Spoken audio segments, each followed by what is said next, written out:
Hello and welcome to another edition of Motor Cars Enthusiasts. Right off the bat on today's show, let's talk about the woes going on at Tesla. If you've watched episodes of Old Motor Cars here, probably about a year ago, I made a prediction that they were really going to have some troubles because, like most manufacturers do, in fact, if you have Netflix, there's a great little insight in there. There's a documentary called Faster Horse, which is basically a documentary showing off the production of the current model of the Mustang, and you get to see some of that pre-production situation. What they'll do is they'll set up an assembly line, build several cars, try to get the bugs out of the system.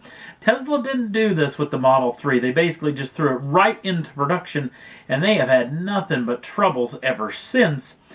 There were predictions from Elon Musk that they were going to be building 5,000 of these machines a week by last August, and the trick is we've only seen probably maybe 10 or 15,000 of these things total have been built over the past several months.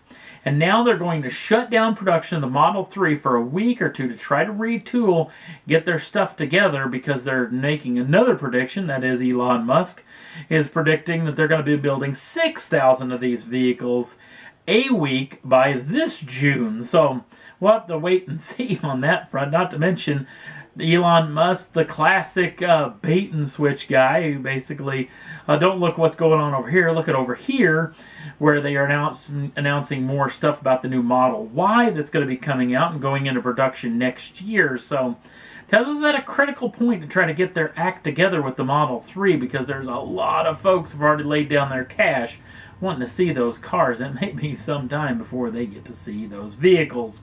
Another EV manufacturer in the news, the folks over at Pininfarina, their parent company, that being Mahindra, has turned them loose in an all-new EV manufacturer. Now, there's going to be several automobiles that are going to be coming from the Pininfarina brand over the next several years, but the one they're showing off first off is this particular machine, or at least the one that's going to get the most of the headlines from the pair of cars they've shown off so far. And it's this brand new PFO concept, which is basically going to come out maybe somewhere around the year 2020, and it's going to be a supercar and going to have a lot of performance. They're talking about 310 miles of range, but being able to do 0 to 60 in under 2 seconds and get up to 180 miles an hour in under 12 seconds. Now, this particular machine is going to have a top speed, too, of 250 miles an hour. Probably going into production sometime in the year 2020, so hopefully sometime maybe later this year, maybe even Geneva next year, we're going to get to see a concept version of this machine. We'll definitely keep you in tune of what we hear.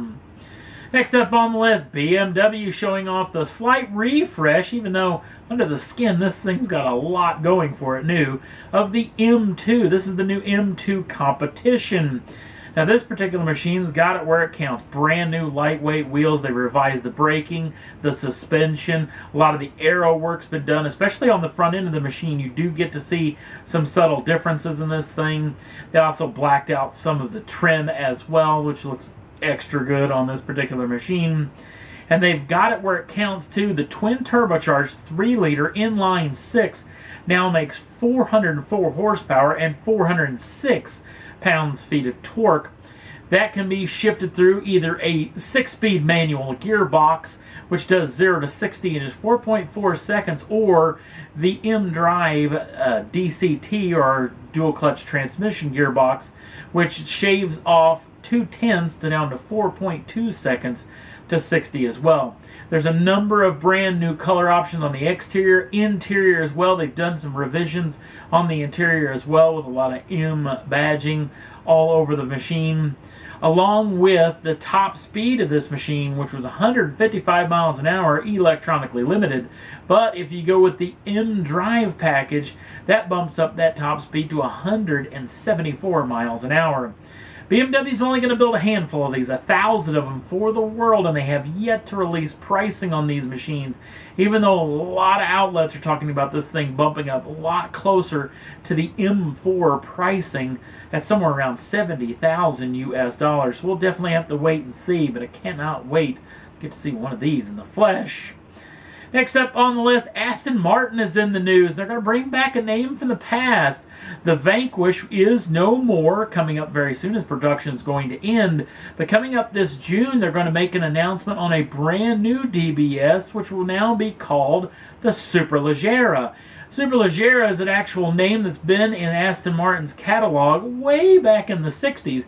We've heard it back recently in the Lamborghini Gallardo Superleggera, but Aston Martin is going to lay claim to this brand new make coming up in June, where they're going to show off one of these concepts. Let's see, June, maybe around the Goodwood Festival of Speed, we'll get to know a whole lot more about this brand new Aston Martin. Cannot wait to get to see what this thing's going to look like.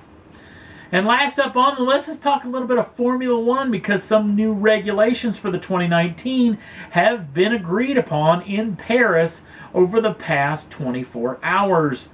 And these new regulations are going to really ramp up, or at least that's the way the FIA is hoping is going to happen, in the racing side of things. 2 races into the season in the Formula One circus, it has been pretty doggone interesting, especially that Chinese Grand Prix, which was hugely interesting with a lot of twists and turns. And they're hoping to do a couple of regulation changes that are going to help out in the racing overall. One of the things they're going to do is weigh the drivers and the cars separately. They used to not do this, or at least even this year, they've been doing it as a one in the same, which basically means a lot of larger drivers. You can remember Robert Kubica, who's a very tall gentleman, had a little bit of issue over some of the shorter drivers inside of the series, which means he had to take a weight break or take a huge crash diet. Especially a lot of the drivers this year have really been in the crash diet situation to make over the added weight from the brand new Halo situation. So this deal will go away next year, as they'll be weighing out drivers and the cars separately. Another situation is going to be how many kilograms of fuel that they're going to carry. The current spec machines for an entire race gets 105 kilos of fuel inside of the vehicle. They're going to bump that up 5 kilos to just 110 kilograms of fuel.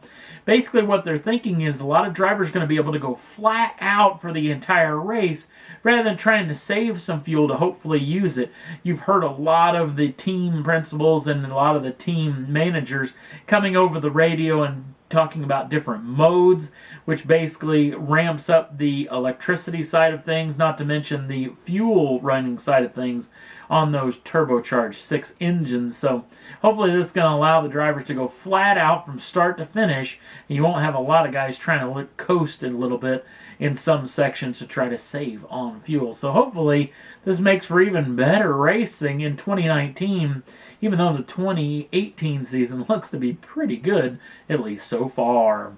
And that's all there was that I thought was worth talking about for this edition of Motor Cars Enthusiast. Don't forget to like us over on the Facebook page. Links down in the show notes. Also, if you'd like to subscribe to the channel, you can do so at any time. Get the first dibs on the brand new shows as soon as they come out. Thanks for watching. We'll see you again real soon.